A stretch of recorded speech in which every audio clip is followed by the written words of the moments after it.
Hey guys, welcome to Speech Bubble. Butch Hartman here. I don't have Jace Deal with me today. I know, sad music, but I do have a very special guest. See, as a bigwig Hollywood mover and shaker, I meet a lot of famous people, and I have with me today Mr. Dave Thomas, the founder of Wendy's. Dave, how you doing? Oh no, different Dave Thomas. Different Dave. What do you mean? I thought you had Wendy's. I was promised Wendy's food. No, that's a different guy. There's a different Dave Thomas. He's dead. He's dead. Dead for a long time. But you're not dead. No. How does this work? Well, Wait, roll the theme music.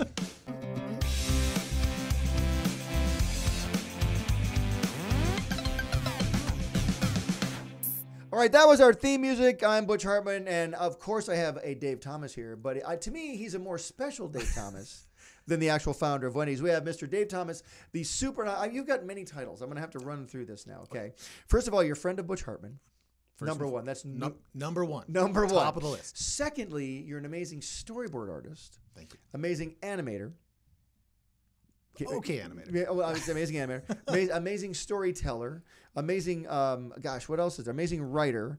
Amazing songwriter. Amazing dad. Amazing father. Amazing concept artist. Amazing color style. Do I keep going? Does the list keep going? This is sounding less and less like me every time. But seriously, those of you who don't know, Dave Thomas is one of my. He's a very good friend of mine from a long. Who I haven't seen in 6 years, but a very good friend of mine. Best of friends. I know. He said we're the best of friends. No, but we were the best of friends for the longest time. Yeah. Dave worked with me on Fairly Odd Parents for 10 years. 10 years, yeah. 10 years. Now, when did you start on Fairly Odd Parents? It was in February 2002. Wow. Yeah. February of 2002. Now, Yeah. was that in the past? Years roll by so fast now. It doesn't seem that long ago, but it does. I was thinking about that on the drive over. I'm like, oh my God. You drove here? Yeah. Well, that's awesome. I have my driver's license now. You have now. a car and everything? Yes, Oh they my trust gosh. me. And you have a beard and everything? Yeah. Look at that. You've Yeah. grown up, That's Dave. my dad beard. Oh my gosh. When you started with me, it was 2002. How old were you back when you started with me? You're 20 still? 30 years old. So you're 30 years old. Yeah. You were 30 when you started with me. And now you came in. I remember I had met you through a guy named Gary Conrad. That's right, yeah. And you still talk to Gary Conrad still? Sure, I see him every day. Oh, he's at Disney now with you. Yep, he's just because you're at Disney now. Yeah. We're going to get to the Disney stuff because I'm so excited because a lot of the fans here on Speech Bubble actually tune in to listen to about animation stories. Can you believe this, That's Dave? amazing. People want to hear this junk. Thank you so much. I know, exactly. But Dave, in all honesty, Dave is one of the best artists I've ever worked with and one of the best writers I've ever worked with and one of the nicest guys, one of the gosh darn nicest guys I've ever worked with. I met you before you had children. That's true. Were you married when I met you? No, I was not. You weren't married. No. And I was trying to marry you for the longest time, and you kept blowing me off, and then you married this beautiful woman named Kirsten. Yeah, your wife didn't like that idea. She was really upset about Yeah. it. I can't understand. Anyway, well, that's a whole other podcast, Dave. Hey, but so you started now. I met you through Gary, and Gary introduced me to you through a cartoon called Puccini. Right, yeah. Now, can you want to talk about that for just the briefest amount of time? Sure. That was a training film I made up at Wild Brain. So, is Wild Brain still around? I'm not sure. I think they're not in San Francisco anymore. They came down here, and I think they might have closed shop. But at the time, there was like 8 guys in San Francisco in a warehouse. They had seen... And you single-handedly brought them down. That is true. 100% responsible. Congratulations. Yes, it drove them into the ground. And so, I'm kidding. So I was like employee number 8. They had seen a short film I'd made that was in the Spike and Mike Festival of Animation. Right. Do you remember that? Right. So it was like a fake Ren and Stimpy type commercial. And so Phil Robinson, one of the founders, called me up and said, "Hey, how'd you like to do commercials for real?" So I'm like, "Hey, that sounds great." And then like 2 weeks later, I'm on a plane flying to Microsoft to direct stuff for them. It was amazing. How exciting was that? Unbelievable. As a young cartoonist artist guy. Right. Yeah, I go from like eating top ramen. You know, when you're a starving artist out of school, you have no money. Yeah. And now they're like, here's your first class ticket to Redmond. You know, Bill Gates will be waiting for you in the conference room. My it's God. like, oh, Jesus. So anyway, that studio wrap. And you're on the plane. They're like, "Would you like something to eat? Do you have any top ramen on the plane?" Like stuffing my pockets full of all the peanuts. All the ramen. I never know when this golden. This is we're titling. titling this "Save the Top Ramen." Kids. Right. Yeah, keep going. So anyway, you get up there to Wild Brain. Right. And then the studio starts expanding. They start getting more and more commercials, and the studio gets really big.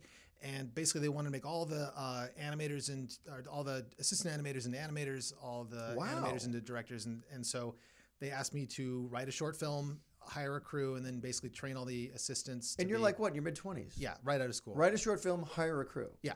Dream come true. Yeah. I mean, I directed a couple commercials, and those were received very well. And then so anyway, yeah, I did this thing. They didn't tell me about it, but then they like started shopping it around as like a pilot for a series. So you did a full color film, the film that I saw. Yeah. Now, how long was it? Like 2-3 minutes long? 7 minutes long. Yeah. Okay, it was a dog and a cat. Yeah. Right, and basically it was a great pantomime film with no dialogue. Right. Right. It was just a dog with a bone, and the cat's Right. trying to get the bone or something. Yep, like that? that's Yeah. right. Super funny. And somehow they sold it as a series, and Where did it get sold as a series? to a company called EMTV, which Well, they're huge now. yeah, They're gigantic. Everyone's talking about that. yeah, they went out of business. They're eating top ramen right now. Yes, they sure are. So like they were like one of the first internet like bubbles that burst. They like got all this. There was a German company. They got all this capital, and they're like, "Hey, we got a great idea. We're gonna buy the Muppets for $100 million." Something outrageous, right? Oh, and my so God. the Henson estate was But kind of Disney bought the Muppets. hang on a second. Oh, okay. Sorry, I'm jumping that is true. So the Henson Company sells the rights to the Muppets to EMTV for some outrageous, like hundreds of millions of dollars. EMTV goes bankrupt because they bought the Muppets for hundreds of millions of dollars. Henson buys it back for like $4 million, and then sells it again to Disney for another huge sum of money. So you're basically saying, if I want to make some money, I go marry Jim Henson's daughter Yes, right now. Or she's probably loaded. Right. Okay, got it. That's the way Oh to my go. gosh, that's amazing. Yeah. Gosh, how do you raise hundreds of millions of dollars to buy the Muppets? How do people do that? I have no people, idea. People on Speech Bubble want to know that, Dave. How do we do this? If I had that information, which I would. Oh my God, I'd that's be on a amazing. private. So jet. you start now. This is amazing because I always tell people on this show, and they want to know. People. I know you get inundated with this as well. People want to be animators. They want to be cartoonists. They want to be writers. They want to be in the industry. Yeah. And for a kid like you're not a kid anymore like that, but a 25-year-old kid to get his own film, a crew. I mean, how does that happen? It's a lot of hard work, isn't it? Well, my mom would say, I think she's quoting Eleanor Roosevelt, but somebody said it was, let's just say it was my mom. My mom said. Your mom was Eleanor Roosevelt? She was Wait a minute. Eleanor Roosevelt. No, Exactly. no, Yes, we're not that is doing what I'm that. That's not what happened. What did my mom say? What did Butch? your mom say? I totally Wait, forgot what my mom used to Did say. your mom say something about working hard? About being prepared when good luck is being prepared when opportunity knocks. Yeah. And so I just really worked my tail off. Yeah, and I always tell people too, it's like I say opportunities are like comets. They're really cool, but they only come around like once in a while. That's right. They don't come Yeah. around a lot. That's right. And you better be ready because you might not see another one for a long, long time. But and we want to explain to people on this podcast, especially if you're an artist or a writer, just keep doing it, and your opportunity will come. Because someday someone's going to go, "Hey, you over there, I need an idea." Yeah. Boom, when you get to throw your ideas down because you'll have them ready. Yep. If that opportunity passes up, that's unfortunate. But well, anyway, so that what's cool about that though, you made that film. Gary Conrad showed it to me. Yeah. And Gary's a guy I went to school with up at Cal Arts. Great animator, hilarious guy, Super very funny. nice guy, yeah. And funny, we talked to Gary. He's the most quiet, reserved I guy know. in the world, but he's got a crazy mind in there. Oh, yeah, yeah. But then I met him, and I was looking for a storyboard artist on Fairly OddParents. We just started. Show was doing really good, and he goes, "I got this friend named Dave Thomas," and then you came in, and I'm like, "Okay." And but you must understand when I first met you. I didn't trust anybody because I had been dealing with a bunch of other storyboard people that had let me down. I had one guy come in. I was season 1 of Fairly OddParents, and I'll tell you this person's name after the podcast. Okay. I won't share it with millions of people. But I remember when we first started Fairly OddParents, they had, "Okay, here, Butch, here's your 6 half hours. Go to town." I had 6 half hours. Right. I was going to make these things count. So Yeah. I want everybody I hired to work as hard as me. No one did. Some did. It's impossible. Not everybody. It's impossible to work as hard as you. but you're like, I hope they care as much as me. Yes. I had one guy come in, and he didn't want to work for me from day one. He wanted to work on this other guy's show across town, and he told me from day one, I'll work for you, but I really want to work on this other guy's show. I'm like, okay. For all the students listening, that is not the way to start. That's not the way to start a job. And then he turns in his storyboard. It was the worst storyboard I'd ever seen in my life, and I had to redo his whole storyboard. Yeah. And then as I'm redoing his storyboard, he comes in Yeah. and says, "Hey, I'm quitting." And I went, "Great, bye." Yes, Anyway, my point is, yes, you are. You showed up after that, and I'm like, I just don't trust any board artists, but I'll see what you can do. And you came in and you killed it. You just killed it, thanks. and you never stopped killing it. And I just got to say publicly, Dave's one of the best I've ever worked with. And I was never disappointed with your work. I was always, Thanks, you man. would make everything better. It was awesome. I tried, man. Thank you very much. That's very flattering. And I tell people too, if you're going to be an artist, be a good writer as well. Because a lot of, and you know this as well, it's great people can draw, but man, if you can make a script even funnier by a funny pose or an extra joke, or taking the joke that doesn't work and making it work, or hey, having a suggestion. Like a lot of writers don't draw and they don't know how to stage something. And you're like, you'd come to me all the time, hey, I don't think this joke's going to work because it's not staged properly. And I'm so busy with all the ins and outs of running a show. It's like, Dave, you know what? You're right. This won't work. Let's do what you want. And you made it work, and it was great. And did you enjoy working on Fairly Odd Parents? I love working on Fairly Odd Parents. No, it's not a loaded question. I loved working on Fairly Odd Parents. It was great. And it was the first thing I'd worked on that like people had heard of, and people could watch. What I mean? Like, I know. It was terrific, and it was great. You know, the parents and kids would watch it together, and the scripts they worked for adults, they worked for kids. It was, I didn't feel like, oh God, just like, okay, stupid kid show, like some preschool show where it's just like, where is the ball? Where is the ball? I'm more talented than this. Oh, okay, that's fine. But your drawings were so great. I remember particularly, I think. And I'll ask you this question in a minute. But one of my favorite characters that you ever worked on all the time was Timmy's dad. Oh, yeah. I used to love working when you worked on Timmy. Do you have any favorite moments of Timmy's dad you can remember? You've done so much since then. They were so good. Do you remember the one you did? The first one you did that I remember you doing that really stood out to me was when Timmy wished there were no rules. That was great. It was. I think it was called. What was it called? Ruled Out. Ruled Out. Yeah. There you go. Yeah. It was called No Rules. It's called Ruled Out. And it was where Timmy, there was no. So people stopped bathing. Yeah. They stopped like wearing clothes. Mom stopped shaving her armpit hair. Did we cut that out? Did that? No. The script said Mom has tons of armpit hair, and then like you made it this giant bush of armpit hair, and then you had her turn it into a rope and a lasso and stuff. It was just so funny. Yeah, do you guys remember that episode? Yeah. The young people in the room here remember the episode. Yeah, so like Rapunzel with her. Exactly. I know. Can you get a round of applause for Dave? Can you guys applaud for Dave? You guys, you're allowed to applaud. You're allowed to applaud. There we go. They're applauding. Big applause for Dave. But very funny. And then one of my all-time favorite shows you ever did, and you actually came to me with this idea, and again.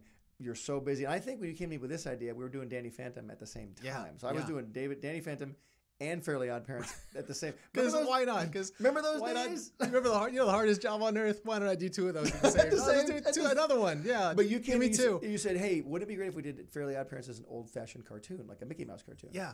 And you single-handedly wrote and boarded one of the best episodes ever, the good old days. Thanks. Want to talk about that for a second? That was super fun. Yeah, I just wanted to write. I love oldsy-timesy cartoons. The pie-eyed, the old Mickey Mouse pie-eyed cartoons. The black and white rubber hose type thing, Cuphead style, and just, I don't know why I was dumb enough to think I could just come up to your office and pitch you an idea. But it was great, man. It was so funny, and you did that, you killed that, and you wrote an excellent song in there, the Icky Vicky song.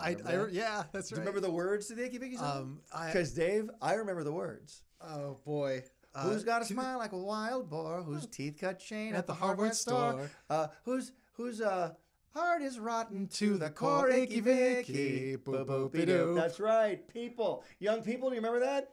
The young people here. Another round of applause for Dave in the room. Yeah, but that was you. Yeah, that was you. Basically, I did nothing on Fairly Odd Parents. You did it all. I got to join like a professional songwriting organization because of that. Did you really? Yeah, I got to join BMI. Oh, that's fantastic. And you must have made at least $20. At least. I could take it to Wendy's. Exactly. Yeah. We're going to Wendy's after this. So when I was in high school, I used to get Wendy's not. Dave Thomas and Wendy's was much more popular then because Dave Thomas was live. He was doing ads on TV. And in high school, a lot of people give you a hard time about anything they can, right? Oh, absolutely. And what used to kill me was the guy that used to give me the most grief for being Dave Thomas. He was in the locker right next to mine. He used to always give me grief for being Dave Thomas. His name was Michael Jackson. And I'm like, God, we should be best friends. Like, if anybody understands, it should be you. But it's like in a parallel universe, he was the real Michael Jackson, and you're the real Dave Thomas. Yeah, a skinny white guy. But his name was Michael Jackson. I'm like, dude, come on. But we're gonna call this podcast Dave Thomas meets Michael Jackson. Yeah, that's pretty funny. So what I did was it was pre-Photoshop. I mocked up. People would always ask me if I was related to the owner of Wendy's. Right. And so I got tired of saying no. So I finally just started saying yes, I am. And so I made up this card for my wallet, and it was red, and I cut together like some stuff, and it said it was I would tell people that he was my grandfather. That Wendy was my aunt, and my mother was the less favored the less favored sister. I love this. Fantastic. And so they bought into it. And they go like, "Well, really?" I'm like, "Yeah." They're like, "So you get free food?" I go, "No." He's kind of a tightwad. But and I would pull this card out of my wallet, and it said it entitled me for a large French fries for the price of a small. And it was just dumb enough that nobody ever questioned it. Everyone's like, "Wow, really?" I'm like, Dave, "Yeah." teenagers don't believe anything. Come on. But it was laminated. It was.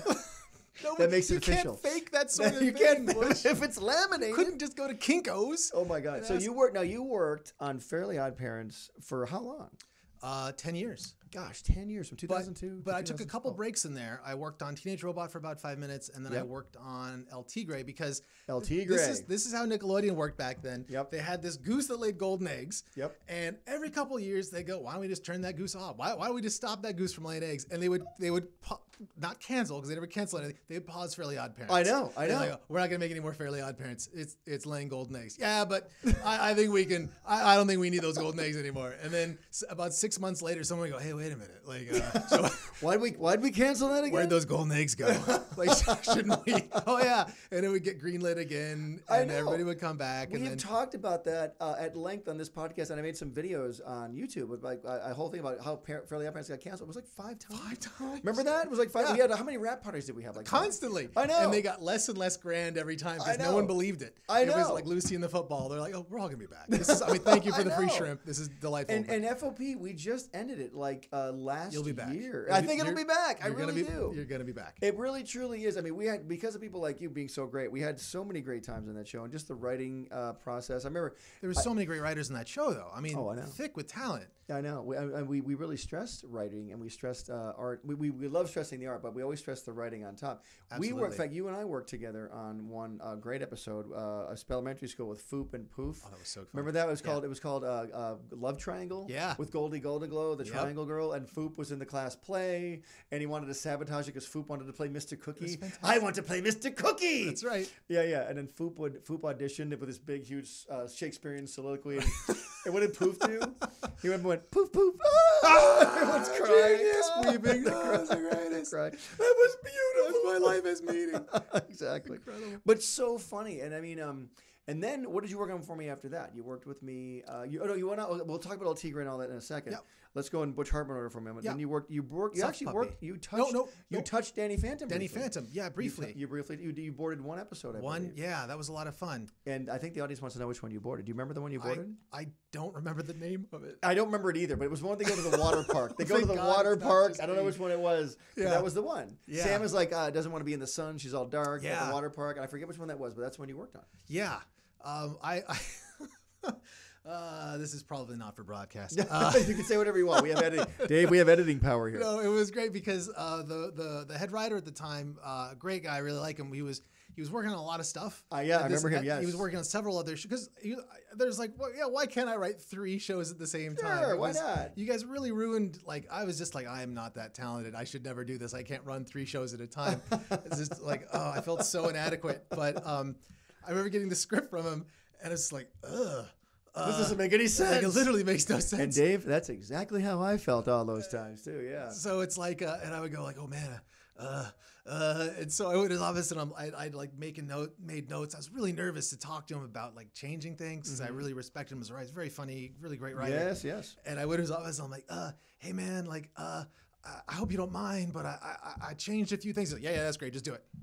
Oh, okay. That's not so. I think I can do this. There you go. Well, I'm glad you. Well, thank you. Well, and then I bored the whole thing out, and then while I'm doing it, I'm like, wow, that guy doesn't care. I'm gonna add this in. This is gonna be great. I'm gonna change that. And we get into the board pitch, and you walk in the room, and I'm like, oh my god, Butch has no idea what I've done. I've completely rewritten this episode, and then like self-doubt hits you, like, I don't know if this is any good at all. Right. Like, I'm just gonna. Did I like it? You did. Oh, good. You did. It wound up on air just like that. You're like, hey, that was great, and nobody knew. Now you're finding out for the first time. That episode, nothing at all like what was. No. Trust me. There were many episodes with that same individual, and I understand exactly what you mean. Yeah, we'll talk about that later. But but again, you killed that board. You did a great job.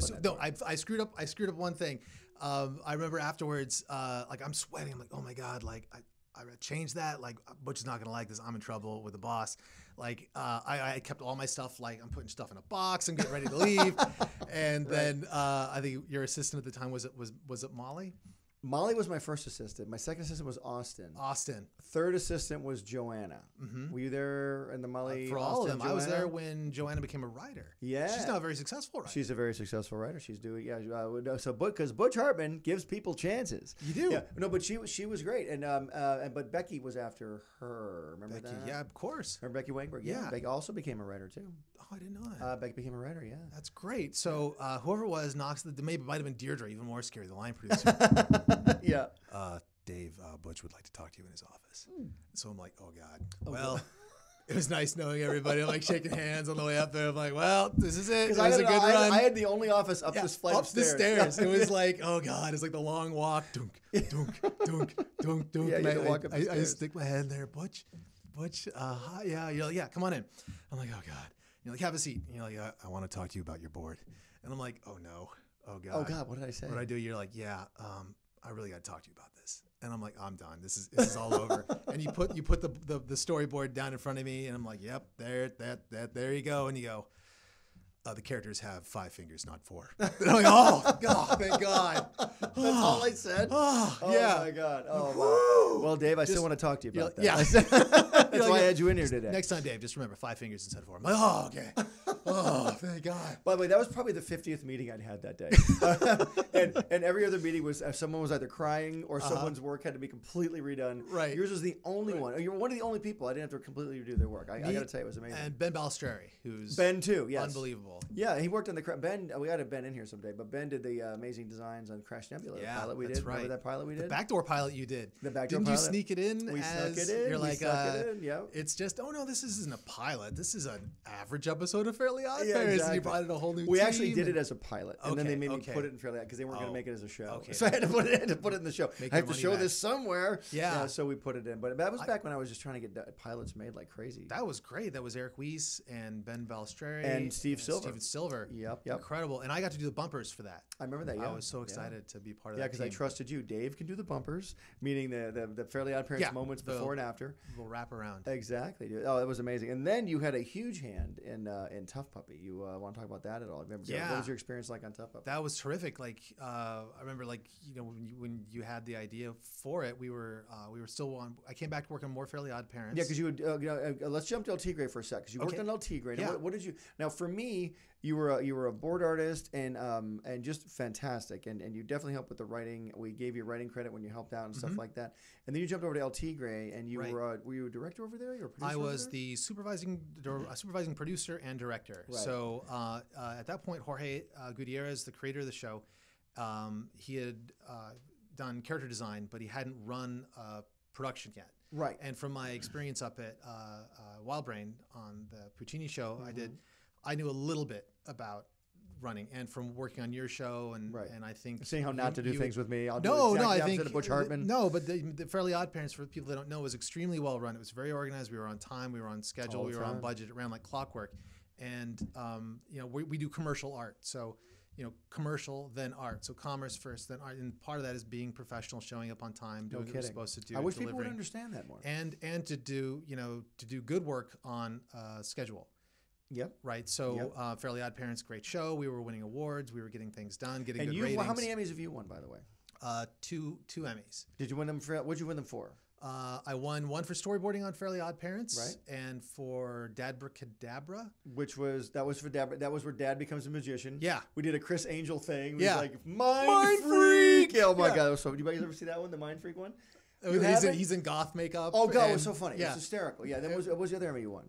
It was for directing on El Tigre. Okay, got it. So Mark Taylor. That's two, so you have 2 Emmys. 2 Emmys. And I have 0. So I was making sure we understand that. To date. Today. You know what? I realize this. I'm an adult. I can buy trophies now. I can just go buy 2 Emmys if I want and go to the trophy store. Yeah. Emmys are a little more expensive, so you can. So when I won the first one, my parents couldn't be there, but they were so excited, and I was just like, hey, someone mentioned you can get a duplicate. You can get a duplicate. Ooh. Emmy award and give it to your parents. I'm like, that sounds fantastic. They would love that. I'll take 2. And they're $5,000. Oh my I'm like, God. Maybe a photograph. A photograph. They can hold it and $5,000 for an Emmy? a piece. Okay, why don't we go in on another? Yeah. Let's go in on one. There was a guy at Nickelodeon. It was so funny. This guy in the sound booth at Nickelodeon. Justin? Different guy. Oh. Not going to name the person. Oh, yeah. But had I know. 5 Emmys. I know the guy you're talking 5 about. Emmys. He 5 Emmys. and one job. And one job. To press the button. To press the button. And he Which he didn't do all the time. Which he didn't do all the time. No. And but 5 Emmys, and it was like, I don't have one. And he had 5 because he was he was on all these DreamWorks shows because Nickelodeon was making all these DreamWorks shows. Excuse me. And Nickelodeon was making all these DreamWorks shows, and he'd be on the DreamWorks show as the sound engineer. Yeah. Pushing the button, sometimes not, but he still won 5 Emmys. Yeah, that's so how it crazy. goes. I know. I think you were with me one time when I was actually nominated for a song. Okay. And I think you were in the Emmy row with me. And the Emmy tornado came through the audience, and the first 2 rows won Emmys. Yay! They got up. Yay! They got up. It skipped our row, and then the row behind us won. It was like, yay! Oh, yeah. I know, because we written a song. It was like, it's great to be a guy. Remember that song? Yeah. And we also did What Girls Love. That both nominated the same year. And we lost because we were up against each other. Yeah, and you then, split your vote. Yeah. And then Elvis Presley's girlfriend wrote a song about children in Africa. And I'm like, we're done. No. There's no way. Sorry. You can't compete with that. We're so done. Oh, my God, I know. So anyway, we're going in on an Emmy for $5,000. Okay. So you won 2 Emmys. Yeah. You were on El Tigre as a producer. Did you have a good time on El Tigre? I had a great time on that show. By the way, one of the best looking shows of all time because you were involved. No. The design was all Jorge and his wife, Sandra. I know the design was, but the storytelling was all you. Oh, thanks. So it was fantastic. I went completely insane on that show. I loved the show so much. You had told me you went insane on that show. Yeah, I remember you showed me the pilot. Yeah. So, so I boarded the pilot, and then I'm like, I'm gonna board every episode of this show. Oh my God! And someone's like, Dave, that's not possible. Like, okay. Yes, it is. Okay, here's what I'm gonna do. I'm gonna board most of every episode of that series, and they're like, no, you still can't do that. I'm like, I'm gonna do. You sound like Butch Hartman. Right. Well, day one of Fairly Odd Parents. I'm a strong believer in success, modeling success. So I based how I'm going to run that show on a lot of the things I saw you doing. So, I did what I called a beat board. So, and they're all online. So I would get every script, and I would board all the key moments of every script. So the beginning, middle, and end, any key action scenes, and then I would give that to the board artists. And they'd still screw it up. No, they were amazing. And I would say, listen, this is a start. This is for you to build on. If you can do better, do better. If you're in a pinch, just use this. But this is how I'm seeing it. So, because I didn't want to be a reactor, I'd worked for a director he could only tell me what he didn't like, tell you what he didn't like after the fact, right, and berate you unnecessarily for not reading his mind. Really nice guy, but it's just like, okay, if I ever get a job directing, I'm never going to do that. I will never do that. I want to set people up for success. Right. So I would board out the key moments and give those to the board guys, which is a ton of work anyway. It was too much work. It was too much work, and so. Then I timed every episode. Hey, welcome to my world, man. Right, That's exactly what I did. Yeah. So I don't recommend that. There were 3 episodes after the first 18. The first 20. The first initial pickup, I did all of them, and after that, I brought in Gabe Swar to direct half the episodes. Yes, so he wound up directing 3 of the back 6. So yeah, we got an initial order of 20. Gabe directed 3 of the back 6. Yep. It was a great time. Too much work. And then you came back to Fairly Odd Parents. Then I came back to Fairly Odd Parents. And you were like, I can just board now. I can lock myself in my room. I did supervising and storyboards for you. And then Tough Puppy came along. Sorry, that's a long way to No, that's okay. No, it's fine. Because I remember you showed me the pilot for El Tigre. I absolutely loved it. It was great. You were great. You kept telling me there's this new thing called flash animation. Butch, you'll never have to use another exposure shoot in your life. Because I would always go home with these big exposure shoots. Yeah. Because I would get these directors who would time everything. Yeah. And I would retime all of it. Yeah. And then we get the footage back, and they'd be like, "Man, I really timed that really Man, well." I'd be like, good. "I'm a genius." Yeah, and you're like, "Yeah, you sure are." Top shelf. You're top shelf. But I was so paranoid about not having it right because everybody's butts were on the line. Yeah. Like, this show has to be good. Yeah. So I'd be up till 2 a.m. redoing their sheets. But you told me about this thing called Flash. Yeah.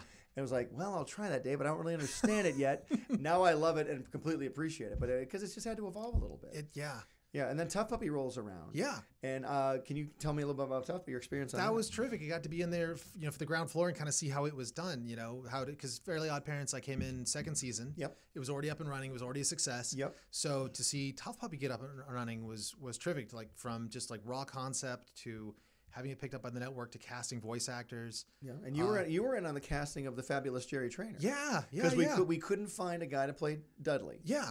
And we had one actor who the network wanted, who I absolutely love in other things. Yeah. But he wasn't right for that part. Sure. And I love this guy, but and then I was actually I was so desperate I was going to do this. I know, I remember that. I was very close, and then I remember I had to go on vacation with my family in Texas. In Texas, that's exactly right. You were building houses. Were you following me, Dave? You're being modest. You weren't on vacation, if I remember. You I don't know if you're building houses or you're doing charity work down there. We were doing some charity work. Yeah. Yes, we were doing some charity work, but for the Butch Hartman Foundation, Right. the Hartman House Foundation. Yeah. Actually, I say there's a whole separate Butch Hartman Foundation. People just give me money, but no, I'm just kidding. But we were doing some charity work, but you called me and said, "Hey, there's this guy named Jerry Trainer. He's on the iCarly show. Yeah, I think you should listen to it." And I was like, "The guy." I knew who you were talking about. Right. Like, the guy who plays the brother, that guy. Yeah.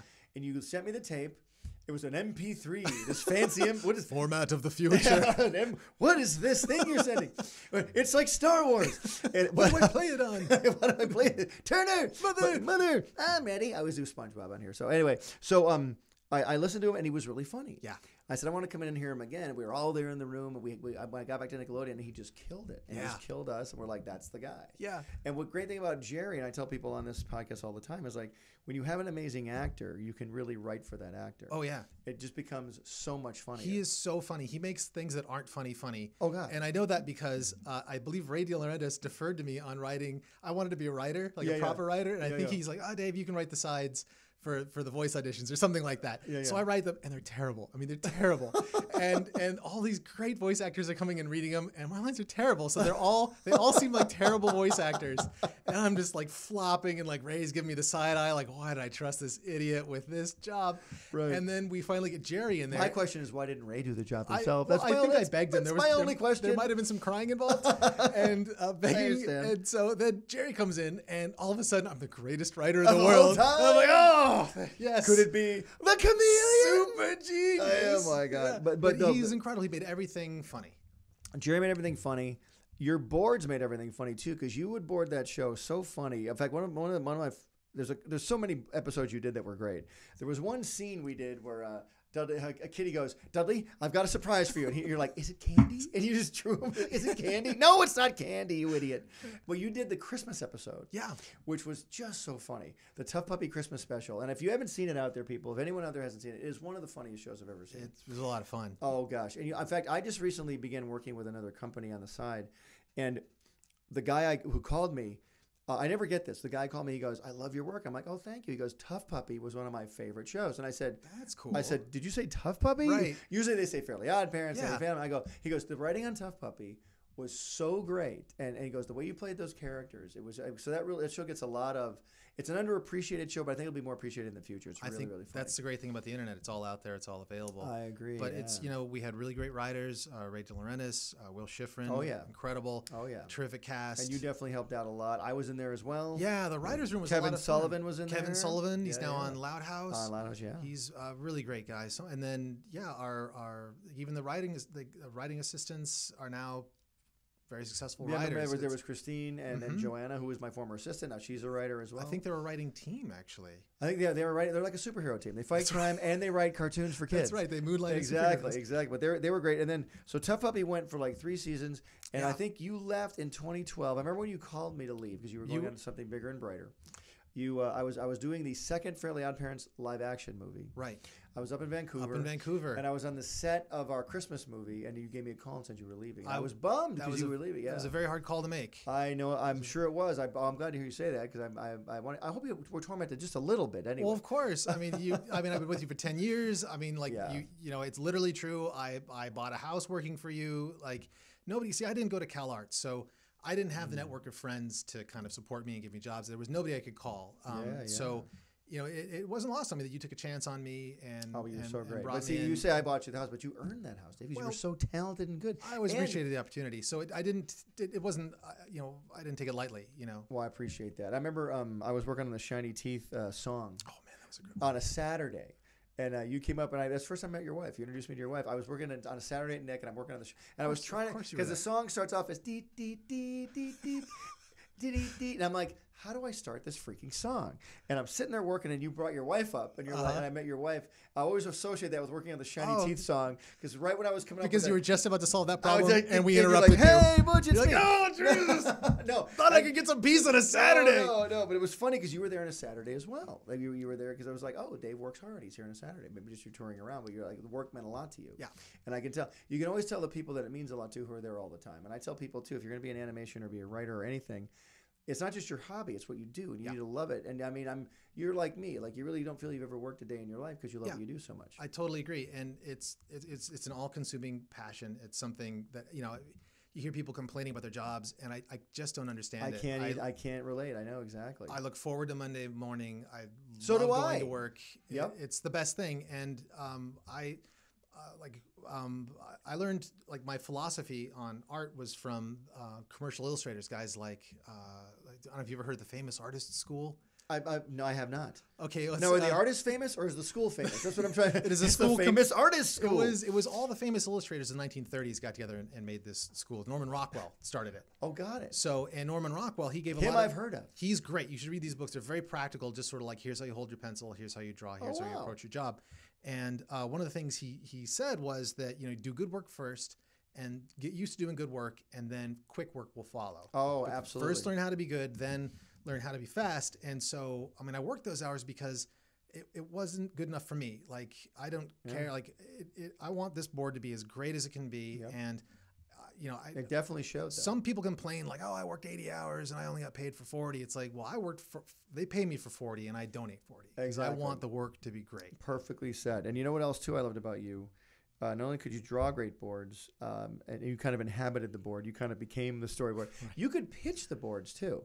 Remember, I would let no one else pitch those boards but me, because I would act out all the voices. Hey, I do all the voices and stuff. Yeah, but no one else could do that. I learned the hard way. You'd have a room full of 50 people waiting to hear a storyboard pitch, and then you'd give someone a chance, and they would just bomb miserably. Yeah, I didn't do it anymore, but you were the only other one I would let pitch boards. Well, because you could do it good. Well, thank you. I remember you were so good at it, you would pitch them all. And I remember asking you, Mr. Hartman, how do you pitch a storyboard? And the real context was you had just gone down to Walmart and given a big presentation. Yes. At Walmart. About the toys. We're going to do Family Parents toys. Yep. Yeah. And I'm like, how do you get up in front of a room of people and just, because I'm very comfortable with you, but I'm actually a pretty introverted guy. You're sitting very close to me, by the way. Yeah, back off. Yes. Those of you at home can't see, he's really close to me. But at the time, I was extremely introverted. And so like the fact that you could do that thing really impressed me. And you said, well, if I know I've got great material, I don't have anything to worry about. Right. And so because we're getting these great scripts from great writers, and like I already knew it was funny. We had the voice records. The voice records were funny.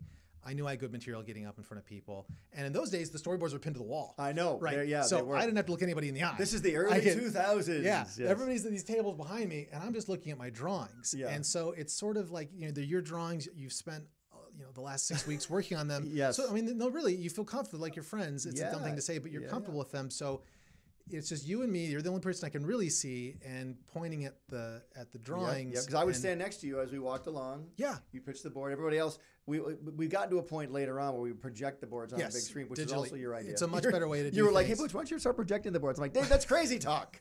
This thing will never fly. A flying machine? What is this, Dave? But a horseless carriage? Come on. Yeah. But from doing it, you kind of build confidence slowly, and then there's a great Adventure Time quote: like the first step to being good at something is being terrible at something. And so it's like I was kind of bad, and then I got a little better and a little better. Yeah. We definitely. It was funny because we would always remark, like, Dave would come in, he'd be this really quiet guy, right? And then be like, "Hey, Dave, start pitching," and you'd come alive, right, for the 7 or 8 minutes or 20 minutes to pitch that board. Then be like, everyone's applauding, you'd like, then I'd run out of the room and crying. Like the robot had Lost in Space, you'd go like, and the arms would hang down. Yeah. It was really funny. But you did great. But I would only let you pitch the boards besides me because I didn't trust anybody else. I just because your life hangs in the balance. You want to get the right proper reaction for this show that everyone's worked so hard on. Yeah, well, it's the best. You get up in front of a room and then make people laugh. I mean, that's a terrific feeling. It's a great feeling. And you get to take credit for all the writers' great jokes and stuff. See, what's great about the podcast, I can't hear if people are laughing or not. I'm just assuming they're laughing. I think maybe some people might find this. Track I probably should. So Tough Puppy was great. Yeah. Real quick, favorite character on Tough Puppy? Well, it's Dudley. I mean, it's easy, hands down, Dudley. Well, I mean, Dudley's great. I like Dudley and Snaptrap. Yeah. Yeah. Hey, it's your puppy. When I'm mayor, I'm totally banishing you. So my son, that was the first show I worked on that he watched and he loved Snaptrap as well, and he would make me read bedtime stories to him as Snaptrap. I do not like green eggs and ham. I like green eggs and ham, Larry. Hey, did you favorite character on Fairly OddParents? Oh God, that's hard. Crocker was the most fun to draw. Crocker's great. He was great, and then Dad. I mean, oh, Timmy, I'm lost in the hall again. I've powdered my nose in my pants again. Oh my God, that was great. Remember the one where Operation Dinkleberg? Brandon Cruz boarded that one. But it's like Dad had his pants down. Yeah. And then he goes, Timmy, do you know what's going on? You're going to pull up your pants? There's no time. No time. No time to pull up my pants. That was the best. You know, it's funny because Fairly OddParents, like that show, it's great. Like I'm on Reddit and Imager and stuff like that a lot. Yeah. And those memes show up. I don't always send them to you because I feel kind of lame, but like, only the really funny ones, but I'll see them as like, there it is again. There it is again. Yeah, there's another one. And by the way, that is your drawing. The Dinkleberg meme is your drawing because it was from, what one was it? Was it Miss Dimsdale? I think it might have, or was it the one where not it might have been just Miss Dimsdale? Not the charades one. I think it's from the Miss Dimsdale one. It might be. Because one of my other favorite ones you ever did was the ones I gave you the one the one where there was no sound. Yes. Called Pipe Down. Pipe Down, that was great. And then Pipe Down where there's no sound, and then there's no light with lights out. Yeah. And you just killed both of those. Those were so much fun. Lights, that was kind of like I think the Lights Out one came from another like moment of arrogance. Where I think I said something off the cuff and mean to Kevin Sullivan about, let's see if the writing can carry these things. Right. And he's like, well, let's see. By the way, here's Kevin Sullivan. Come on in, Kevin. He's the greatest. Kevin's here. To his credit, he's like, all right, let's see if we can. And he wrote that script. It's like, oh my God, this is really good. Yeah, it was really funny. It was just eyeballs. Just eyeballs for and then the lights would come on for 2 seconds and be horrible. Yeah. One of my favorite lines for Crocker on that one was like, "Oh, I picked the wrong day to wear pork chop underwear."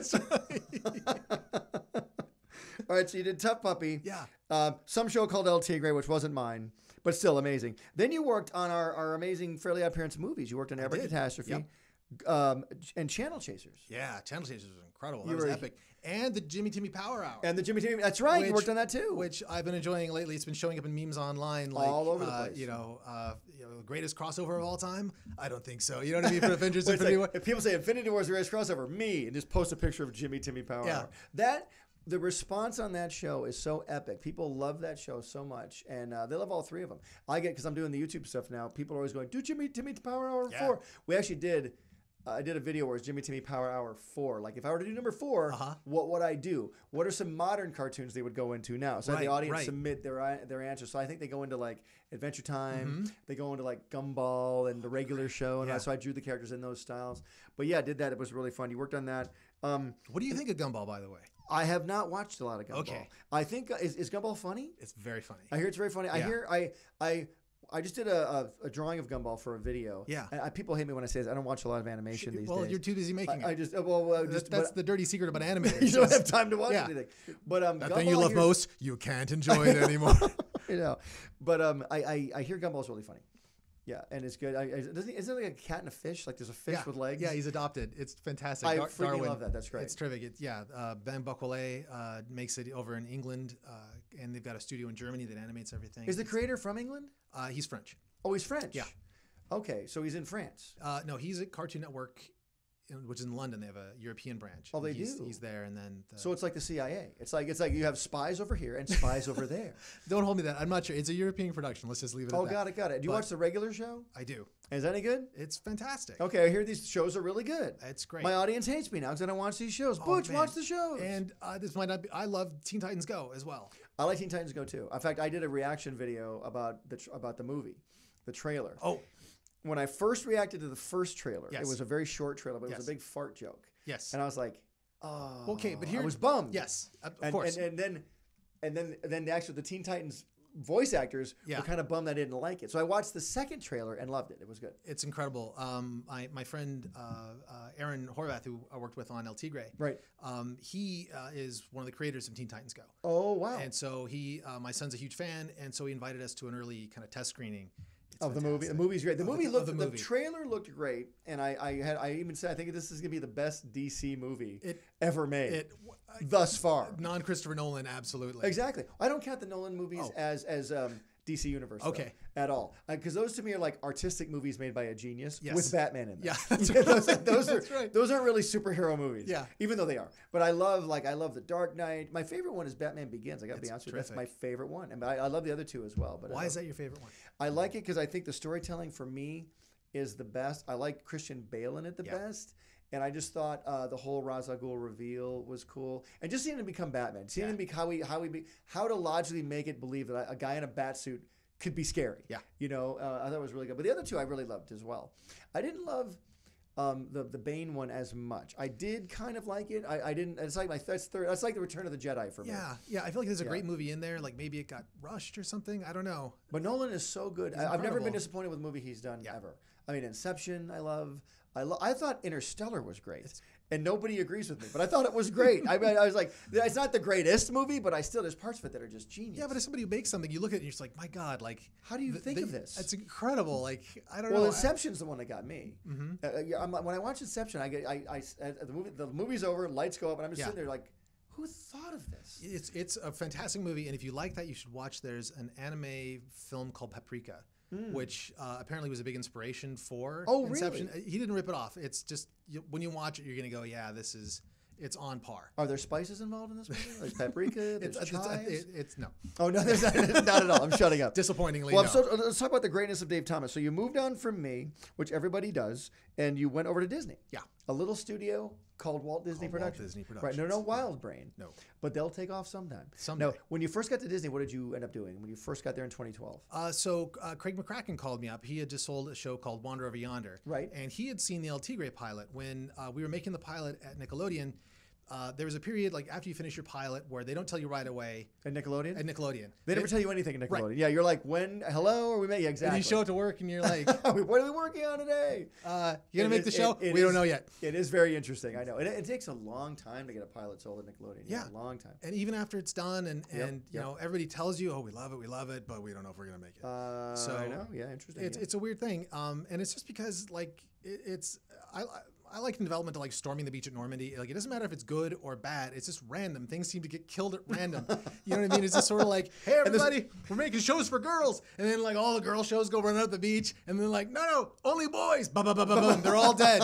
Or you're almost there and go, hey, remember that development executive? They've been fired. All shows are dead. Whoa, they're all dead. So and there's a giant cliff still. There's still the cliff. And it doesn't matter if you're a good show or a bad show. It's just like it's a moving target. And we've all been through that. Yeah. It happens. So we didn't know if we were going to get picked off. So we'd taken it over to Cartoon Network, and Craig had seen it, and he's like, "Hey, if Nickelodeon doesn't make it, we'll pick it up over here." So we're like, "Great!" But Nick did pick it up for one season before they killed it. And so when that was done, Craig got his new show going, and he remembered the El Tigre pilot. Right. And said, hey, how'd you like to come over and be the supervising director on this? Cool. So you did Wander Over Yonder for how long? 2 seasons. So nice. The first season, I was supervising director, and but I wasn't storyboarding, and that made me unhappy because I wasn't drawing anymore. It's weird, isn't it? I know. Yeah. I feel the same way when I don't get to draw. Yeah. So second season, Lauren Faust, Craig's wife. The wife of Craig McCracken. And brilliant, talented artist. All in her own right. Yeah, they're like a great. super team. So she left to do another show at DC, which is coming out real soon. It's fantastic. Can we know the name of that, or is it secret? Leave it secret. We're gonna leave it secret. Leave it secret for now. I mean, I think it's been announced. Is it like Crypto the Super Dog or something like that? No, but it is superhero related. Well, let's leave it secret for now. Yeah, let's leave the audience. You're gonna see. You're gonna see some stuff from that really soon. God, it has to have been announced. I'm sorry.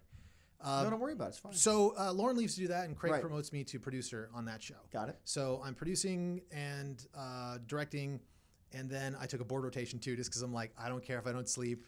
I got to draw. I have to storyboard. I got to storyboard. And I'm sure your boards were the best, and then everybody else paled in comparison. It was super fun. And we started using the digital storyboarding stuff, which is just fantastic. That's like when I got the MP3 like in 2005. I'm like, what is this arcane? The future. What is this? What am I drawing on glass? I can't do this. It's fantastic. Yeah. Oh, it's super fun. I do that all the time now. It's the best. In fact, drawing on paper now is weird to me. Right. I still have a sketchbook I draw on every day. Yeah. But I don't do like pencil. I draw pen all the time. So literally every day you draw on the paper. Every day I draw on the paper. People talk about that, but very few people actually do that. I'll show. I believe you. I believe you. Yeah. Isn't it weird? It's like going from like a word processor to you're like, where's the undo? You're like, damn. I know. But what I like about that is it forces you to concentrate more. Big time. And it's I don't know, there's a lot more focus and. Well, it's made like I could never have done the YouTube videos that I do.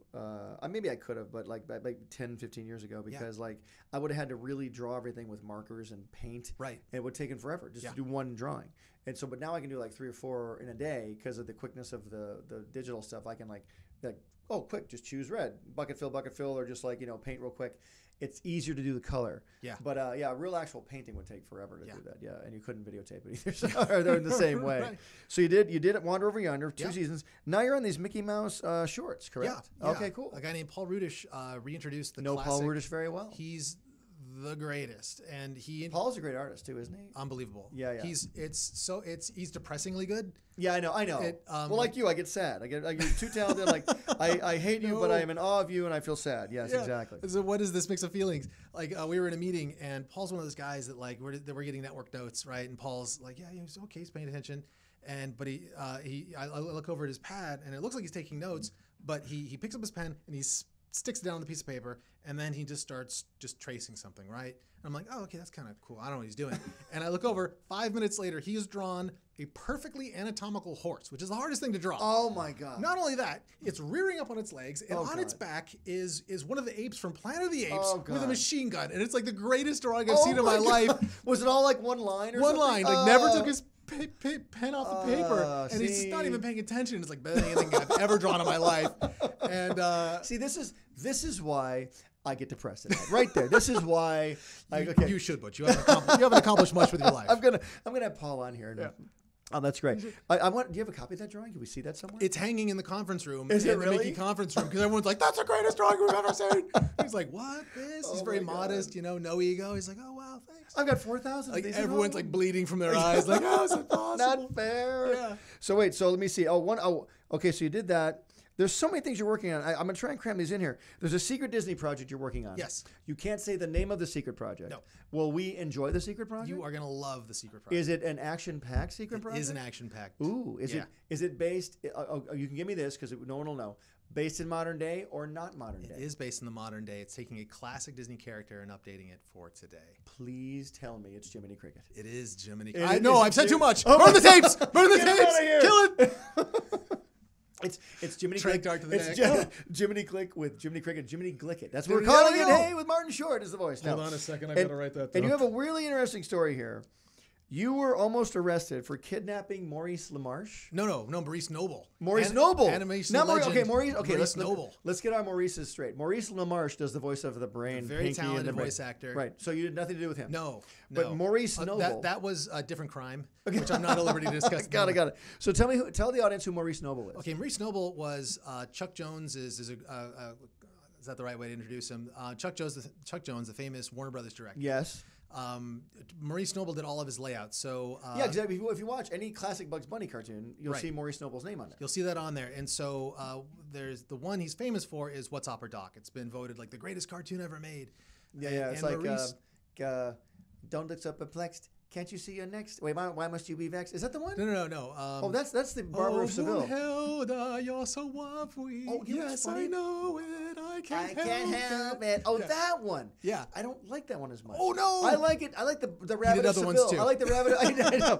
I like the Rabbit of Seville better. That's a great one. That's a great one too. Don't look so perplexed. Can't you see your next? Why must you be vexed? Yeah. Yes, you're next. Sorry. But all the best looking Chuck Jones cartoons were done by Maurice Noble. There were a couple other guys that would rotate in. They're all great. But when you see one, you're like, wow, that's pure eye candy. So he did like the more stylish ones, like the Broomhilda ones, like the witch ones. Yes. Okay, those are great.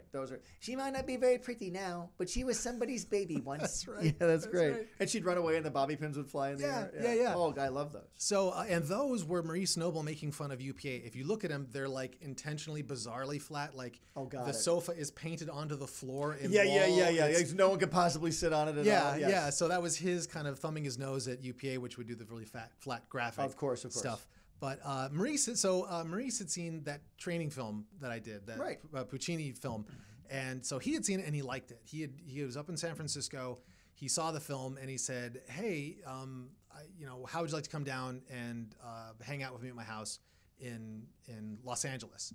So I'm like, yes, like he's like a hero of mine. Dave Thomas was getting the star treatment from Jet this set, training I had to buy my own ticket, and so but I'm like, yeah, totally. So I buy a ticket, I fly down, and like I'm totally starstruck because I don't like big Hollywood actors and stuff like that. Right. Before I got in animation, I was briefly a waiter at Bob's Big Boy in Toluca Lake, that really cool one. Oh no, yeah. And they would always sit celebrities in my section because I didn't care. I was just sort of like, you're not the guy you just said the words. You didn't think up the words. You weren't the director. Like you're exactly. A charismatic guy, but I'm not intimidated because I know, but like, Glenn Keane would walk in there and I'd be like, it's Glenn Keane, like starstruck. He did the bear fighting Fox and the Hound. No idea, that guy's amazing. He's the son of Bill Keane. Big deal, right? So anyway, I show up at Maurice Noble's house. And I'm like, oh my God, like this guy, animation legend. My child, like he's, like it's for me, it's like being George Lucas or something like that. I'm starstruck. And he opens the door, and I'm just like, and I can't talk. And he was so gracious, but she's like, listen, I can tell you're a little overwhelmed right now. Oh my God, I'll just do the talking until you calm down. Because I was like seriously as awkward as I was when I started Fairly Odd Parents, this is even worse. When Jace first met me, it was exactly the same. I'm sure it was. You haven't met Jace yet, but Jace was the same way. That's how I was when I got to Nickelodeon. Anyway, we start talking and we just totally hit it off. It was like his personality was exactly like the Warner Brothers cartoons. Like talking and hanging out with him was exactly like that same feeling you get. That sense of humor, the comic timing, it was exactly like a Warner Brothers cartoon. He was a warm, wonderful, generous guy, and we just really hit it off. And it was one of those things where it's like we got to talking, and his last name was truly Noble. Indeed, he was a noble person. He was, yes. And so next thing I know, his wife's like, "Guys, I made dinner." We're like, "Okay, yeah, we'll be there in a minute." And then she goes, "Guys, dinner's cold. I put it in the oven." We're like, "Yeah, okay." And she's like, "Guys, I'm going to bed. It's 11 o'clock at night." And we're like, "What?" And we look outside, it's pitch dark. And so I'm like, "Oh my, wow, like time has just gone by." Like, wow. And it's a magic moment for me. Just like this podcast. Exactly. I mean, oh my God, really, actually. And Jesus, this is great. So he says, "Hey, you know who's got an amazing omelet?" And I'm like, I don't know. I don't live in LA. I'm thinking it's like he's going to take me to some Hollywood, like Musso and Frank's or some inside Hollywood legend place. He's like, the International House of Pancakes. I'm like, great, let's go get some. I don't care. So we go, and he's telling me stories about Disney and the strike. This at night, right? It's 11 o'clock at night. Right. And they're open 24 hours. And Maurice is telling me all these great stories about Disney back like before the strike, which was like a utopia. He's like, you would pick up the phone and ask for a milkshake, and a waiter in a tuxedo would bring you a milkshake on a platter. Like, my God. We have that here. Can you get this guy a milkshake in a tuxedo? That's fantastic. We have, I swear to God, we have in the speech bubble, we have everything. I'll save it for later. I'll put it in my pocket. I'll put it right milkshake, in my pocket. Yeah, with the ramen. So keep going. This is awesome. So we're losing track of time, and he's telling me like he had done the pink elephant sequence in Dumbo. Look out. Pink elephants on. It's like the greatest sequence, and nobody knows that because the strike happened. He went out on strike. And the reason the strike happened, even though there were some people that were getting milkshakes from waiters, there were other guys who were literally passing out at their desks from malnutrition. They were buying the guy that passed out was buying day-old turnips from the fruit stand. He couldn't afford fresh turnips, so he would go at the end of the day. There were fruit stands all over LA. Because they were getting paid so little. They were getting paid so little. The bottom of the rung, the top shelf guys, Art Babbitt and the Nine Old Men, they lived in mansions. They had waiters and servants and things like that. But the guys at the bottom were making literally starvation wages. Wow. So that's why the strike happened. And that's why the union stepped. That's why the union started. Right. Yeah, that's exactly right. And so Maurice, he was not supposed to go on strike. He was at his level, he was not required to strike, and he wasn't expected to go on strike, but he went out on strike anyway. Right, gotcha. And Walt loved him. He had the office directly across from Walt. Wow. Same size, same placement. Walt who? Walter Disney. Walter Elias Disney. Is that Walter Elias Disney? Walter Elias. I've heard the name. We'll talk about him later. It's an up-and-coming guy. You I got it. Okay, we'll go on. Yeah. So he had basically the same size, same location office as Disney. Wow. The Disney studio is shaped sort of like a rib cage, and so it's kind of hard to it's shaped like a rib cage. How'd you kidnap Maurice Noble? Okay, sorry. So like this, I love that's the title of the podcast. Sorry. Disney shaped like a rib cage. I love this. No, we'll keep going. Podcast gold. Sorry. So much like this podcast, we got to talking a lot, and time got away from us. Of course. And so the next thing we know, it is 3 a.m. Oh my God. And we realized we didn't tell Maurice's wife that we were going out for dinner. So I drive him back and I drop him off, and he's like, "Hey, you want to come back tomorrow?" I had a flight home that night that I had totally missed. Oh my God. So I'm like, "Yeah, I want to come back tomorrow." So I drove around the corner, parked, slept in the car. Are you serious? I'm serious.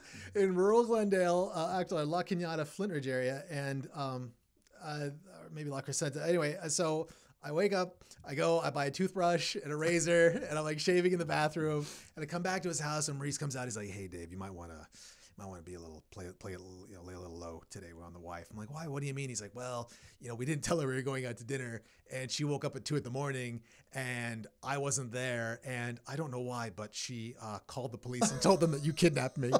I'm like, "Wait a minute, what?" He's like, "Yeah, for about 2.5 hours, you were wanted by the Glendale police for kidnapping me." And then I realized I'm sleeping in my car, like outside of his house. Like, this looks really bad. Oh my God. So yeah, for a brief period of time. So basically, you're Dave Thomas. You're an artist. You're a writer. Hamburger maven. Hamburger maven. You own Wendy's. You are a songwriter, a dad, a husband, and a kidnapper. Yes. And you're wanted by the Glendale police. Yes. Are they going to burst in here right now? I certainly hope so. Dave, you're not going to believe this. I wanted to ask you a couple more things, but we don't have any more time. Okay. We've eaten up our time on speech. Sorry for talking head off. No, real quick. You have an amazing house. Who built your house? The builder's named Joseph Eichler. So like a real 50s type of a house. Yeah, mid-century modern type, like The Incredibles, like you might have seen in The Incredibles. Yes. And it's a really neat house. It's a shaped like a rib cage. Yeah, shaped like a rib cage. Got it. It's actually even better, shaped like a donut. It is. It's shaped like a donut. It's got an atrium in the middle, right? Oh, no way. So you walk in the front door and you walk into a garden, and the entire house is built around that garden. Got it. I've seen those. All walls of glass, and then the entire back of the house is also a wall of glass. So where I draw my home studio is in the front of the house. I can sit there, look through a garden into my house where I can see my wife cooking or doing whatever she's doing, and I can look into the backyard to see my kids playing. Wow. And it's not a huge house, but because it's all glass, it feels a lot larger than it is. That's pretty cool. But that's very futuristic. It's like the MP3 thing. It is. It's like living in an MP3. It's like the future of technology. Well, that's any privacy in this house? You have the whole front of the house is there's no windows in the front. There's little clear story windows up the top to let light in. So it's kind of turned its back to the street. But a very cool thing happened the other day. The house is built up against an open space preserve. Oh. So it's just, you can walk to Santa Barbara from my house and not see another living human being. Oh, wow. But you can see a bear. And a bear came out of I'm not kidding you, a bear came out of the open space preserve and decided to go into my neighbor's yard to swim in his pool. And then when he was done, he decided he pulled a Kool-Aid man, smashed through my fence, took a great big poop right on my deck. Nice. And then opened the gate and went on his way. And so in the morning, I'm out there cleaning up after the dog, and I'm like, what the heck is this? And then I look over, and there's this giant bear-shaped hole. Yeah, like exactly. Totally smashed my fence. So this weekend, I got to go to the hardware store and buy, some fence boards, right? Yep. And, I'm like, to the guy at the hardware store, I'm like, hey, but you're never gonna guess why I'm buying these hardware, these fence boards, right? And he's like, you're fixing your fence? Yeah, because a bear came through my fence. Great big bear, took a poop on my deck. Pretty cool, right? He's like, whatever, get out of here. No one believes me. And that man was Maurice Noble. That was Maurice LaMarche. Maurice LaMarche. And with that, we're gonna close out Speech Bubble. Dude, I want to have you back sometime. You have so many more stories. Will you come back? Absolutely. This is amazing. I mean, I'm so glad to see you again. It's been a long time. Yes. And I'm glad we got together, even if it was for this reason. Thank you very much. It was awesome, and I highly respect you. I know you're doing great in the industry. I am so thrilled to see you transitioning to the internet, to the real future. Well, we hope it's the real future. All you do is turn off the power, future goes away. But Dave, you'll still have a job because you're still working in an actual studio with actual waiters who bring you milkshakes on trays. Well, if this Disney guy gets things together, I know. I'll sleep a little better at night. We will definitely be pulling for him. All right. Hey, guys, this has been Speech Bubble with Butch Hartman and the fabulous Dave Thomas, the not owner of Wendy's. But we're going to go get a Frosty right now, so we'll see you later. Roll the theme music.